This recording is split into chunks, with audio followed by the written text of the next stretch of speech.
말씀의 제목은 새로운 피조물 인생이라는 제목으로 함께 은혜되는 시간 되길 바랍니다. 개가천선이라는 말 있습니다. 개가천선. 고칠 개, 허물을 고치고 그 다음에 천선, 선하게 바뀌었다 이런 뜻이에요. 선한 쪽으로 옮겼다 뜻이니까 지난 허물을 과오를 고치고 착한 사람이 되었다 뜻이긴 합니다. 성경 말씀은 새 사람이 새로운 피조물이 될 수 있다고 기록해줘요. 어떻게 사람이 새롭게 될 수 있을까? 참 신비가 성경에 기록되어 있는 거예요.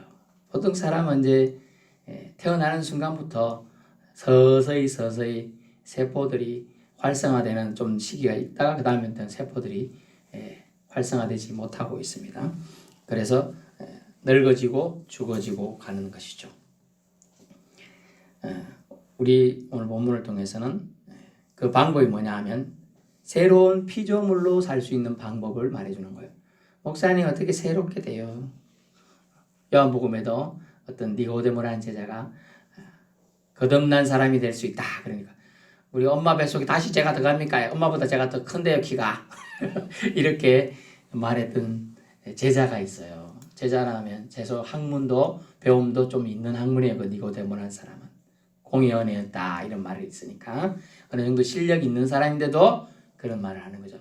우리가 생각하는 건 낙타가 예수님 비유 낙타가 바늘 요만한데 들어간다. 그것도 바늘 귀에 들어간다. 불가능이잖아요. 그죠? 옛날에 우스갯소리 여러분 들어보신 줄 믿겠습니다. 내가 재밌는 얘기 해줄게. 너 해봐. 너 커다란 코끼리 알지?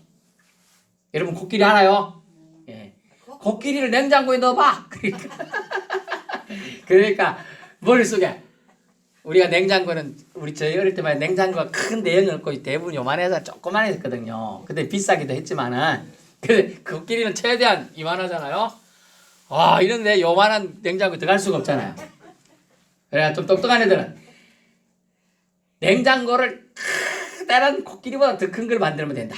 말은 맞잖아요, 그죠? 말은 맞아요. 아니 다른 말은 뭐 했을까요? 코끼리를 먼저 구긴다. 꼭꼭 구겨가지고 냉장고에 물을 연다, 집어넣는다. 이게 넣는다는 거예요. 그래서 성경은 더 말이 안 되는 얘기 같은 게 있어요. 커다란 낙타가 키가 2m도 더 되는 낙타가 한 3m 가까이 되는데 그 낙타를 바늘기 요만한 길이에 이 볼펜보다도 수십 배 작은 길이에 넣는다는 거예요. 바늘기에. 요 사람 길이 이만하지만 바늘기는 조그맣잖아요. 구멍도 안 보이는 그거다 넣는다. 신비가 숨어 있다는 것이죠. 오늘 신비는 뭐냐 하면 하나님 믿으면 예수님 믿으면 새 사람이 된다는 거예요. 새 사람. 우리 어르신들 젊을 때 얼굴 볼 때는 아유 내가 이 정도면 됐지 뭐 인물 이러다가 지금 거울 보기도 싫지요? 안 싫어요? 거울 보기에 싫은 분들이 가끔 있어요. 내가 왜 이렇게 늙었나? 내가 왜 이렇게 뭐하다 이래 됐을까? 이런 생각이 들기도 하죠. 근데 하나님은 우리가 새 사람, 새로운 피조물이 될 수 있다고 지금 얘기해 주고 있습니다. 아멘. 그 방법을 이렇게 말하고 있습니다. 그리스도 안에 있으면 이라는 단어를 쓰고 있어요. 그리스도 안에 있기만 하면 너 새 사람 될 수 있다. 이렇게 얘기해 주고 있습니다.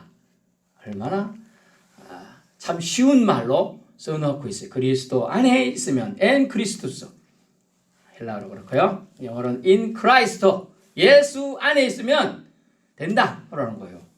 이 말은 뭘까요? 참 쉬운 건데 무슨 말일까요?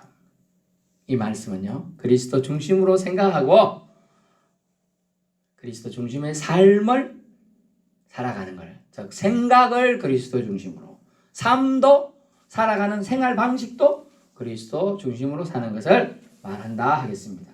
그러려면 그리스도 안에 우리는 그리스도 안이 뭐지? 내가 그리스도 안에? 엄마가 있으면 엄마 배 안에? 이렇게 생각할 수도 있잖아요. 그리스도 안에? 내가 그리스도 배 안에 들어가나? 이렇게 생각할 수도 있어요. 이 말을 다르게 말하면 그리스도를 따라해보세요. 믿으면 그리스도를 믿는 게 그리스도 안에 있는 거예요. 믿는 걸 오전에 말로 말하면 그리스도를 믿는다는 말은 그리스도가 하신 말씀을 순종한다. 이렇게 되는 것이겠습니다. 그러려면 우리 예수님이 이럴 때 어떻게 생각하셨고 행동하셨는가를 우리가 생각해 보아야 돼요. 먼저 예수님을 떠올리며 예수님께 묻고 예수님 생각을 자신의 생각으로 예수님 생각을 내 생각으로 인정하고 받아야 돼요. 내 생각 따로 예수님 생각 따로. 잘 들어보세요. 내 생각 따로 예수님 생각 따로. 그럼 각각 생각하는 거예요. 그걸 어려운 말로 동상이몽이라 그래요. 같은 침대에 잠을 자더라도 생각은 꿈은 다르게 꾼다. 근데 예수님 생각이 곧 내 생각.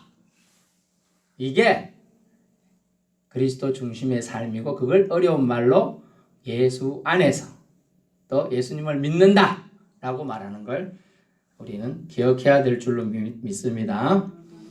그래서 예수님 생각을 자신의 생각으로 받아들이는 자세가 필요합니다.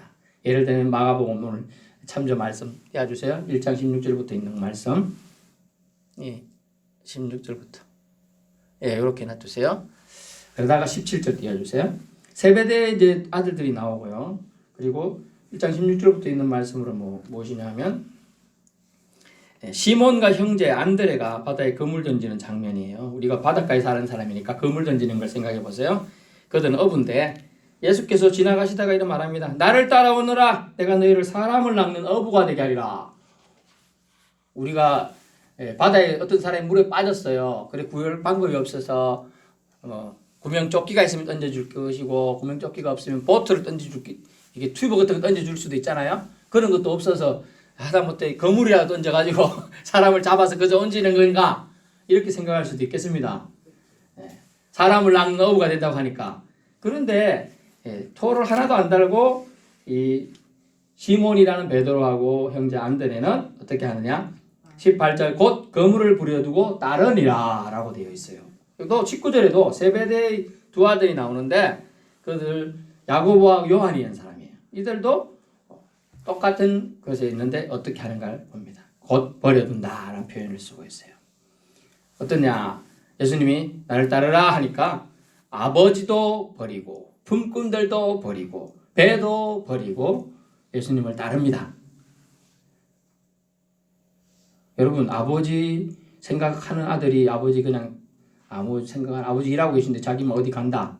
아버지는 열심히 땀 뿔뿔 흘려요. 튼튼해. 아버지가 나보다 2배 건강해. 그럼 놔두고 갈 수 있을지 모르겠지만 아버지가 아파.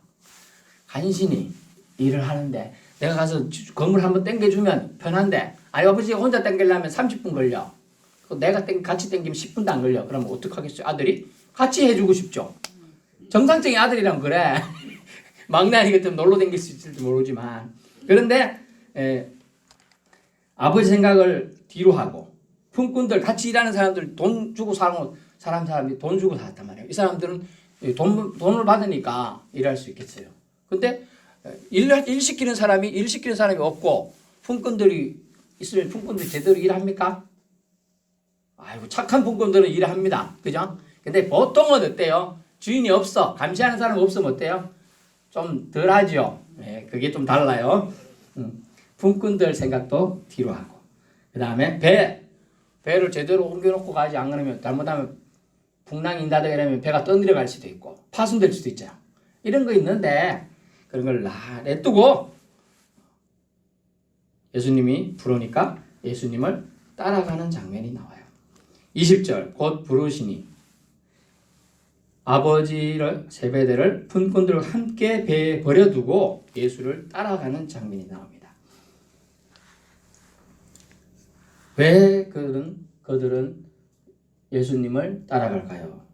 모든 걸 지금 하고 있는 걸 내려놓고 이유는 한 가지입니다. 예수님이 나를 부르셨다는 거죠. 아멘. 저와 여러분 여기 와서 예배 드리는 이유가 예수님이 나를 부르셨다. 어떻게요? 자녀로 부르셨다. 친구로 부르셨다. 천국 갈 백성으로 부르셨다. 아멘. 믿을 수 있기 바랍니다. 나를 예수님께서 부르신 데는 또 이유가 있어요. 그 이유가 뭐냐? 당장은 손해가 되고 아버지께 불효자식일지 모르지만 전국적으로 영혼의 주인을 기쁘게 하느니 제가 예수 믿고 은혜 받고 목회의 길을 가려니까 우리 아버지가 한마디가 있어요. 한마디. 그러려면 호적에서 파가라. 제가 중고등학교 때 교회에 가려고 하니까 그래, 나 이놈의 새끼 다리 몽둥이 부러뜨 놓겠다 뭐 이런 이야기를 해줘. 가만히 들어보면 되게 무서운 말이죠. 다리 몽둥이를 부러뜨려 놓으니까 저를 뭘로? 장애자를 만들겠다 뭐 이런 얘기잖아요. 무서운 말이에요. 근데 저는 이제 그게 뭐 그렇게 심각하게 안 들리더라고요. 설마 아버지가 그러겠어? 근데 그럴 분이기도 하죠. 그런데 버려두고 가는 장면이 나오는 거죠. 관계가 돈독할수록 그걸 끊고 가긴 정말 어렵습니다. 여러분. 정말 자녀하고 친한 자녀가 있는데 그 친한 자녀가 또 아버지하고 너무 관계가 좋아. 근데 아버지가 하는 일 냅두고 버려두고 간다. 어려워요. 단지 그렇게 할 수 있는 이유는 영혼의 주인을 만났기 때문이에요. 영혼의 주인을 기쁘게 하겠다는 일념 때문에 그렇다는 것이죠. 불효자라는 게 아니에요. 불효자 되라고 하는 게 아니에요.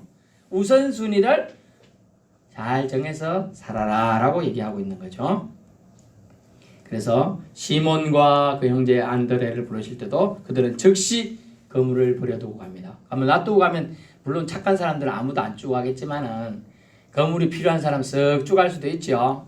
그 강목 있어도 쭉 가고 뭐 있어도 다 쭉 갈 수 있는데 그런 거예요. 우리가 깜빡하고 물건 사놓고 올 때도 있잖아요. 시장에 갔다가 가끔 옛날에는 황당히 제가 어떤 경우에 있었나 어디 버스를 한번 잘 안 타고 가는데 옆에 사람이 뭐가 급했는지 내리는데 지갑을 내리고 갔더라고. 그래서 저는 횡재다. 뭐 이렇게 돈이 많이 들었어. 아이 찾아줘야 되겠네. 많이 들었으니까 뭐 1,000원짜리 들었으면 뭐별 대수롭지 않게 생각하지만 그때도 10,000원짜리가 많이 들었더라고. 여기 가만히 있어 생각해봐. 누가 옆에 앉았었더라. 이렇게.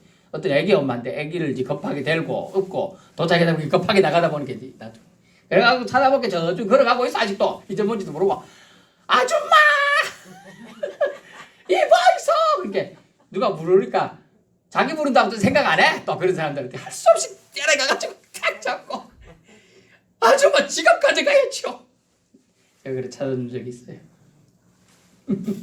버려두는 거 어려운 법률 용어는 뭐냐면 버려두고 깜빡하고 자기 잊어버린지도 모르고 가져가는 걸 뭐라고 하냐면 그건 절도가 아니에요. 그건 점유 이탈물 횡령죄가 돼요. 그런 용어를 씁니다. 점유가 이탈됐어. 주인이 까먹어버렸어. 자기가 그 옆에 놔뒀던 걸 잊어버리는 거야. 하지만 버린다. 버려두고 가는 거예요. 지금. 누구 때문에? 예수님의 말씀 때문에. 나를 따라오느라 라는 말씀 때문에. 예수님은 우리를 나쁘게 하거나 잘 안 되게 하려고 이렇게 부르실까요? 왜 부르실까요? 우리를 잘 되게 궁극적으로 잘 되게 하려고 부르는 줄 믿습니다. 여러분을 부르신 이유는 예수님 믿고 구원받고 천국 가고 이 땅의 삶이 끝이 아니고 저 땅의 삶, 저 세상의 삶이 있다는 걸 알려주는 거예요. 영원히 가야 될 곳이 있다는 걸 알려주기 위해서 저와 여러분을 부르셨다는 걸 기억할 수 있길 바랍니다. 그래서 세상 논리로는 그물을 버려두고 아버지를 버려두고 배를 버려두고 가는 게 맞지가 않습니다만 세상 논리 이해가 안 되지만요. 도무지 말도 안 되는 행동들이지만요. 자신들이 현재 하고 있는 일, 재산을 버려두는 것은 결국은 예수님을 따르기 위한 하나의 과정이라는 거예요. 과정. 인생에서 참되신 주인을 만난 사람은 새로운 인생으로 변화가 일어난다는 겁니다. 그래서 그것이 어려운 게 아니에요. 부담되는 게 아니에요. 부담되는 것은 참다운 변화가 아니고 새로운 피조물이 아닌 거예요. 어떤 사람이 제자가 되기 위해 예수님께 왔어요. 예수님의 가르침이 너무 뛰어나고 이적을 많이 행하니까 왔어요. 젊은 사람이었어요. 30대 정도 되었어요. 그리고 부자예요. 예수님 제가 어떻게 하면 예수님이 가르친 대로 살 수 있을까요? 그러니까 예수님이 이렇게 말했습니다. 그래 너 좋은 질문했다. 네가 가지고 있는 거 다 팔고 나를 따르라 하니까 그 친구가 고민에 빠졌어요. 예수님 따르는 거 좋지만은 그거 다 팔고 어째 따르노? 다른 사람 주고 고민해가 결국 안 와요. 그 사람이.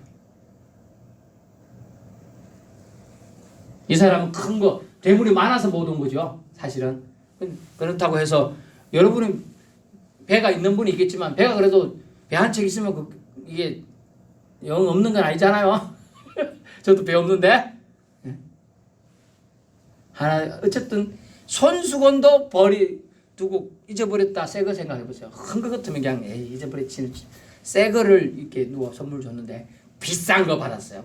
뭐 구찌라든가 뭐 하여튼 뭐가 비싼지 모르겠지만 하여튼 비싼 거 받은 놔두고 와서 잊어버렸다 생각하면 마음이 안 좋은데 그 수백 배 나는 재물을 버려두고 간다는 거 어렵잖아요. 그래서 어떤 그 청년은 결국은 예수님을 따르지 못해요. 버린다는 것은 새로운 피조물이 된다는 것은 중요하고 너무나 중요한 것 때문에 자기의 옛날 거의 가치를 버릴 수 있는 걸 말해요. 그래서 거전의 삶, 예수님 만나기 전에 삶에 매이지 않는 걸 버릴 수 있는 삶이라고 합니다. 자유로워졌어요. 죄인의 신분을 벗게 해주시고 의인으로서의 삶을 살아갈 길을 열어주신 분이 보이게 되는 거예요. 예수님 만난 사람은 진짜로 만난 사람은 보여요. 그래서 그분께 감사하기에 인생의 방향과 목표를 바르게 세워갈 수가 있는 겁니다. 어떻게? 오직 예수님께 맞추어 간다는 거죠. 라디오를 우리 옛날 라디오 들으면 KBS 하면서 나오는 라디오 잡히는 거예요. 뉴스를 말씀드리겠습니다. 이러면서 라디오가 잡혀. 그 띡띡띡 잘 안 잡힐 때는 그게 주파수가 안 맞아서 그래요. 예수님께 주파수를 맞추는 사람, 예수님을 진정한 나의 주인으로 섬기는 사람은 그렇게 할 수 있다는 걸 지금 말씀드리는 겁니다. 그러므로 여러분 어떠세요? 예수님께 맞춰질 수 있겠습니까? 예수님 안에 있으면 이것이 쉽지만 예수님 안에 사는 것이 부담된다면 어렵지요. 결코 쉽지 않아요. 단어는 짧아요. 예수님 안에 있으면 새로운 피조물이 된다 하는데 그리스도 안에 있기를 여러분, 저와 여러분 결정해야 될 줄로 믿습니다. 결단해야 돼요. 결심해야 돼요. 의지를 갖고서 그리스도 중심의 삶과 생각을 하겠다고 여러분 결단해야 되는 거예요. 나는 이제부터 의지를 가지고 예수님 안에서 예수 믿으면서 예수님의 생각과 말씀하신 대로 살겠습니다. 라는 결단이 필요하다는 걸 주님은 우리에게 요구하고 있어요. 그럴 때 우리는 옷이 되었다, 새 것이 되었다 라는 선언을 듣게 되는 겁니다. 새 것이 되었다. 변화된 인생의 삶을 보장받게 되는 것이죠. 죽어도 죽는 것이 아닌 인생, 주님과 더불어 사는 영원한 삶이 펼쳐질 것을 주님은 그 한 말씀에 그리스도 안에 있으면 새로운 피조물이 될 것이다. 보라, 새 것이 되었도다라는 과거 형태, 과거 완료 형태인데 지금까지 계속 그것이 지속되는 걸 말해주는 거예요. 새로운 피조물 인생 더 이상 나그네 인생처럼 사는 게 아니에요. 나 중심의 삶을 사는 게 아니에요. 나 중심의 삶을 사는 거는 나그네 인생 사는 거랑 똑같아요. 예수님 중심의 삶을 사는 것이 진짜로 인생을 바르게 사는 걸 말해주는 겁니다. 그리스도 중심의 삶을 살아가고자 모든 우선순위에 누구를 두어야 될까요? 예수님을 두어야 돼요. 여러분은 모든 행동, 생각 앞에 누구를 두어야 돼요? 예수님을 두어야 돼요. 그래서 그 단어를 그리스도 안에서라는 단어를 쓰고 있습니다. 우리는 새 것이 되었도다 인생, 변화된 인생. 그것이 부담이 아니라 진정 기뻐서 그 인생을 가게 된다는 것입니다. 주님과 더불어 사는 영원한 삶, 새로운 피조물 인생은 그런 삶입니다. 그리스도의 중심의 삶을 살아가고자 모든 우선순위를 누구에게요? 주님께 맞춥니다. 버리는 것은 아깝지가 않습니다. 여러분 화장실에 가서 응가하는 거 그거 아깝다 생각하는 사람 있어요? 없지요? 그런 거는 과감히 버려야 되는 거예요. 양치질하고 남은 물 아깝다고 그냥 못 버리고 다시 먹나요? 버리지요? 버려야 되는 거예요. 하나님 나라에 필요 없는 것, 그것에 너무 연연할 필요가 없어요. 그것은 없어지고 사라질 것들입니다. 예수님은 사라지지 않고 영구히 존재할 것을 우리에게 주셨습니다. 저와 여러분을 의롭다 하시고 의인으로 만들어 주셨어요. 의인으로. 그러므로 의인의 삶을 저와 여러분 살아야 된다는 것이죠. 그러면 그것이 바로 새로운 피조물이라는 거예요. 여러분은 예수님 덕택에 새로운 피조물이 되셨습니다. 축하드립니다. 새 것은 좋은 것입니다. 좋게 리폼된 물건이나 집처럼 예수님 안에서 새로운 인생이 펼쳐지는 거예요. 얼마나 감격스러운지요. 웃음이 저절로 흘러나옵니다. 여러분, 새로운 피조물 인생을 주님이 주신다고 합니다. New creation, 새로운 창조물이 되었다는 뜻이에요. 여러분, 여러분의 가치는 어디에 있습니까? 그리스도 안에서 새로운 삶에 있습니까? 아니면 어렵게 힘들게 살아가는 세상 방식에 있나요? 개가천선이란 말은 지난 허물을 고치고 착한 사람이 된다는 것이잖아요. 우리는 지난 날에 예수 믿기 전에 것은 잊어버리고 과감하게 떨쳐버리고 예수 믿은 후에 선한 삶, 예수 안에서 예수님 믿기로 작정하고 순종하는 삶의 삶을 살아가실 수 있기를 결단하길 축원합니다. 기도하겠습니다.